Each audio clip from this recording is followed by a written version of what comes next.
Imagine fighting a war where your enemy doesn't just have more guns and tanks, but is actively backed by both the Soviet Union and Great Britain. And you have practically nothing. Welcome to 1967. The tiny Republic of Biafra has just declared its independence from the massive nation of Nigeria. The result is an immediately brutal civil war. The Nigerian government, heavily armed and supported by global superpowers, decides to crush the rebellion fast. But instead of just a military campaign, they impose a total, devastating blockade on the breakaway state. Nothing is allowed to go in. Not weapons to fight back. Not basic medicine for the sick. And most importantly, not a single drop of food. Starvation becomes a calculated weapon of mass destruction. Millions of innocent civilians are suddenly trapped inside a shrinking pocket of land. On the map, a giant red ring slowly crushes a tiny green circle. Our penguin guide wipes sweat from its forehead. Watching the numbers drop, it quickly turns into a humanitarian nightmare that shocks the entire world.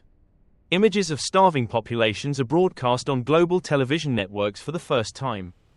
But while international politicians merely debate in safe, comfortable rooms, a few crazy, heroic individuals decide to actually do something about it. Enter Carl Gustaf von Rosen. He isn't your typical mercenary. He's a Swedish Count, a pioneer aviator, and a man who absolutely hates bullies. Having previously flown dangerous relief missions in Ethiopia, he now brings his exceptional piloting skills directly to the deadly skies over Biafra. Flying massive, slow transport planes under the cover of pitch-black darkness, he smuggles tons of life-saving food into the starving nation. But it is incredibly dangerous. The Nigerian Air Force patrols the skies with top-of-the-line Soviet MiG-17 fighter jets and Ilyushin bombers. These jets, often flown by highly paid foreign mercenaries, shoot down humanitarian relief planes without an ounce of mercy. Von Rosen realizes a grim truth. Dropping food is just a temporary band-aid. As long as those MiGs rule the sky, Biafra is doomed. Instead, he goes shopping for civilian trainer planes. He settles on the Malmo MFI-9 Junior, a small aircraft used for weekend hobby flying. It is essentially a flying Volkswagen Beetle.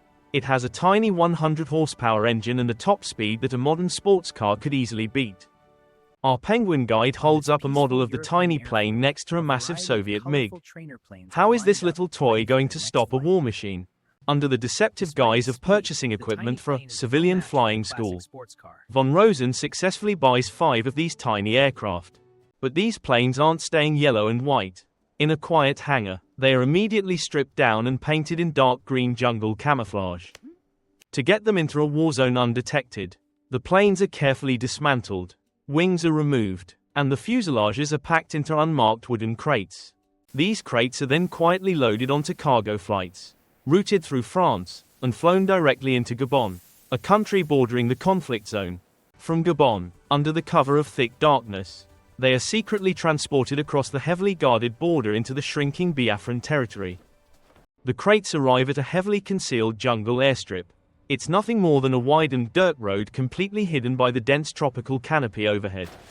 Working in the sweltering heat, mechanics quickly reassemble the 5 tiny planes. But a civilian aircraft is useless in a war zone unless it can bite. This is where the real madness begins. Von Rosen manages to acquire Matra rocket pods, designed to fire French 68mm armor-piercing rockets. These are heavy weapons usually mounted on massive fighter jets. His team audaciously bolts 2 of these pods onto the thin, fragile wings of the little trainers. Firing them is incredibly dangerous. The recoil could literally tear the canvas plane apart mid-air. They hold their breath as the engine starts for the very first test flight. Miraculously, the little plane lifts off the dirt runway. The thin wings flex under the heavy load of the rockets. But they hold together perfectly. They test the weapons. The pilot fires, and a massive armor-piercing rocket shoots out, instantly obliterating a wooden target dummy in a bright flash. With the modified planes proven effective, von Rosen now desperately needs pilots. He recruits 2 Swedish colleagues and trains 3 incredibly brave Biafran volunteers. Our penguin guide pins up a photo of the new squadron. They officially name themselves the Biafra Babies. It sounds cute, but their task is terrifying. Here is the massive problem. The Nigerian forces possess advanced Soviet-built radar systems. If the Biafra Babies fly normally, they will be instantly detected. Flying at a high or medium altitude means showing up on the radar screens, which immediately leads to being blown out of the sky by anti-aircraft guns. To survive, von Rosen teaches them a terrifying tactic: flying under the radar. Literally, they must practice nap of the earth flying. We are not talking about flying a few hundred feet up. We are talking about clipping the literal leaves off the tops of the jungle trees. Our penguin guide suddenly screams and ducks flat on the ground as a tiny green plane zooms by just a few meters above its head. Because they fly so low, they remain completely invisible. The Nigerian forces are looking at their expensive radar screens, seeing absolutely nothing but empty sky.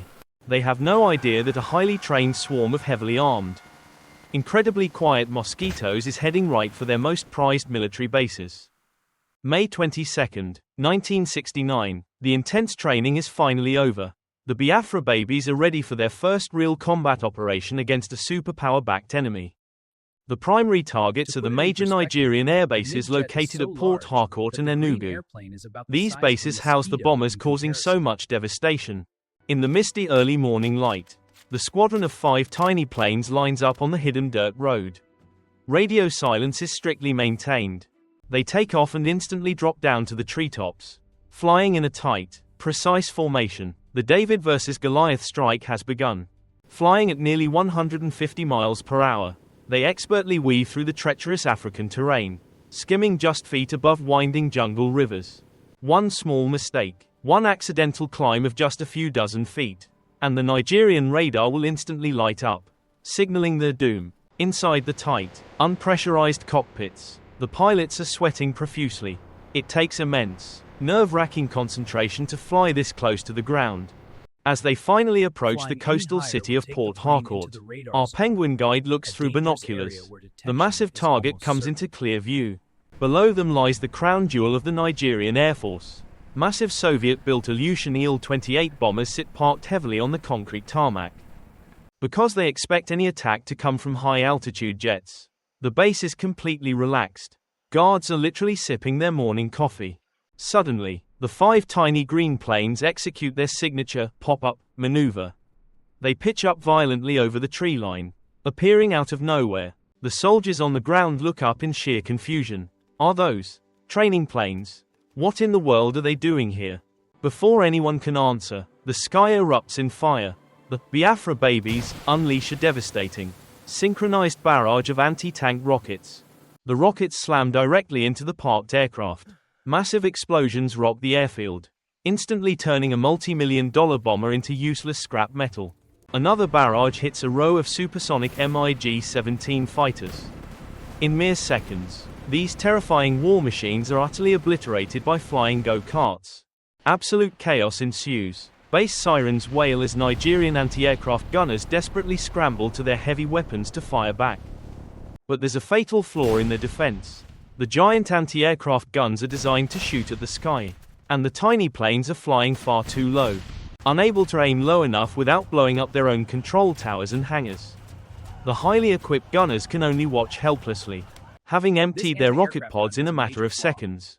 The Biafra Babies immediately dive back down to the treetops and vanish into the jungle like ghosts. News of the impossible, utterly absurd strike spreads like wildfire across the globe. The world's media cannot believe what they are reporting. In the Nigerian capital, the military high command is absolutely furious. How could their multi-million-dollar air superiority be crippled by a civilian flying club? Even their superpower backers in Moscow and London are left scratching their heads in sheer disbelief. It defies all known military logic. Our penguin guide taps a chalkboard. The physical damage to the jets was huge. Yes, but the psychological damage, that was totally catastrophic. Because the Biafra Babies didn't just strike once and go home. They landed, quickly rearmed their rockets in the jungle, and went right back out. Over the next few days, they launched relentless, repeated attacks. They hit military airfields, vital power stations, and troop convoys. They even started attacking at dusk. To the enemy, they appeared as terrifying, fire-spitting shadows suddenly rising against the setting sun. Nigerian soldiers developed severe paranoia. Every single buzzing sound in the jungle, even a normal mosquito, sounds like an incoming rocket attack. Radar operators, completely unable to detect the low-flying threats, are left staring at empty screens while real explosions echo outside their windows. It was the ultimate asymmetrical warfare. A civilian trainer plane that cost less than a luxury car was successfully destroying military jets worth millions. Our Penguin guide gestures to a chalkboard. The math was simple, but absolutely humiliating for a superpower-backed military force. To protect their remaining, highly expensive aircraft from these relentless mosquito attacks, the Nigerian Air Force is forced to make a humiliating decision. They pull their fighter jets and bombers far back from the front lines, retreating completely out of the tiny plane's flying range. And with that single tactical retreat, Carl Gustaf von Rosen achieved exactly what he had set out to do from the very beginning. The deadly skies over Biafra are suddenly clear. Without the constant threat of MiGs, massive cargo planes can once again safely drop thousands of tons of desperately needed food. For a brief, glorious moment, the relief flights poured in. Thousands of lives were saved as food and medicine finally reached the starving population. Our Penguin guide breathes a sigh of relief. But history is rarely a simple fairy tale. Air superiority alone does not win entire wars. While the Biafra Babies temporarily owned the sky, the reality on the ground was far darker. The Nigerian army was simply too massive to be stopped. Tens of thousands of heavily armed ground troops, supported by armored vehicles and artillery, continued their slow, crushing advance into Biafran territory. The tiny green planes flew daring close air support missions, but 5 civilian trainers with anti-tank rockets couldn't possibly wipe out an entire advancing army. Furthermore, a logistical nightmare began to set in. The secret supply lines were drying up, and they were rapidly running out of imported French rockets. The mechanics worked miracles to keep the planes flying, patching bullet holes with standard automotive tools and literally holding the wings together with scrap metal. But the pilots were completely exhausted. Flying incredibly dangerous nap of the Earth combat missions day after day took an extreme physical and mental toll on the small squadron. Meanwhile, the Nigerian military finally adapted. Realizing their expensive radar was useless, they deployed thousands of soldiers with heavy machine guns to create low-altitude visual traps. The skies became incredibly deadly. The Biafra Babies were no longer untouchable ghosts. They were now forced to fly directly into literal walls of dense lead. By early 1970, the situation became completely unsustainable. The brutal land and sea blockade had successfully starved out the remaining resistance, and the Biafran military collapsed. On January 15, 1970, the Republic of Biafra officially surrendered. The tiny breakaway nation, and its desperate fight for survival, was erased from the map. Our Penguin guide looks down sadly. Despite the incredible, heroic efforts of a few crazy aviators, the crushing weight of geopolitics had ultimately won.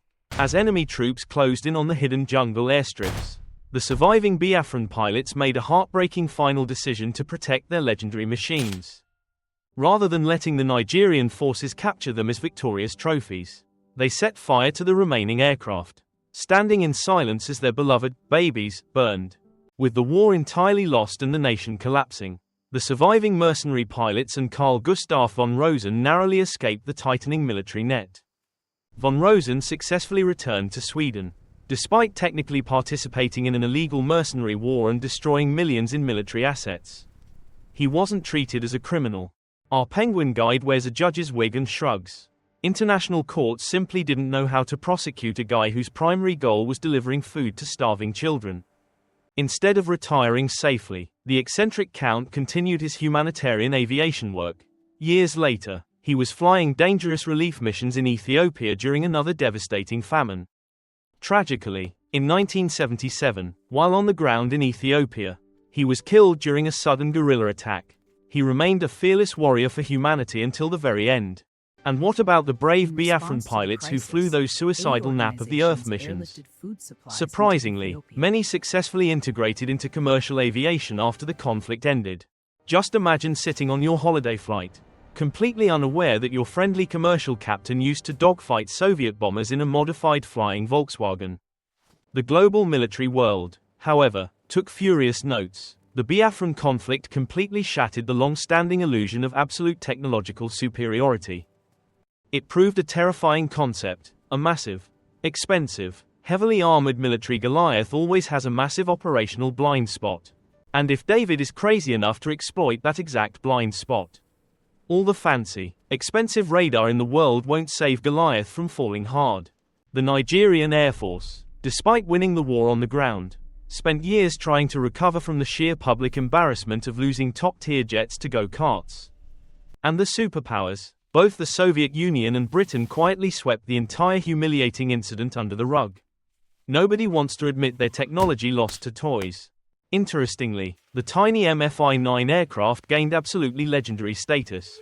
Military designers worldwide suddenly realized the immense operational value of small, ultra-light combat aircraft. This crazy guerrilla air tactic heavily influenced the modern development of close air support, and even planted the early seeds for today's armed drone warfare.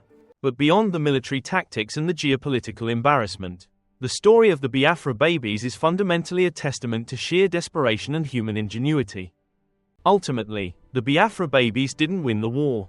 The Republic of Biafra tragically collapsed in 1970 due to the overwhelming, devastating blockade, but their incredible impact remains legendary to this day. They successfully proved a timeless, fundamental military lesson that superpowers often forget. Overwhelming technology, unlimited defense budgets, and massive troop numbers do not automatically guarantee a swift or easy victory. Especially if your enemy is creative, driven by sheer survival desperation, and utterly, completely fearless in the face of death. They demonstrated that the most effective weapon in any war isn't always the biggest bomb, the fastest jet, or the smartest radar. Sometimes, the most dangerous weapon on the entire battlefield is just a really crazy idea executed with absolute precision. Carl Gustaf von Rosen and his ragtag squadron of mercenary and local pilots took on an impossible giant and actually made it bleed. They humiliated two global superpowers using nothing more than flying go-karts, some French anti-tank rockets, and a whole lot of nerve. As our Penguin Guide gives one final, respectful salute to the tiny green plane flying off into the African sunset, we remember the weirdest, bravest, and most absurd secret air force in all of modern military history. What do you think? Was von Rosen a heroic humanitarian saving lives, or just a crazy mercenary looking for an adrenaline rush? Let us know your thoughts down in the comments below. We love reading every single one of your historical debates. If you enjoyed this incredible true story, don't forget to hit that like button and subscribe to our channel. We have plenty more insane historical events, bizarre military tactics, and forgotten wars coming your way every single week. Thanks for watching, and as always, keep questioning history. See you in the next video.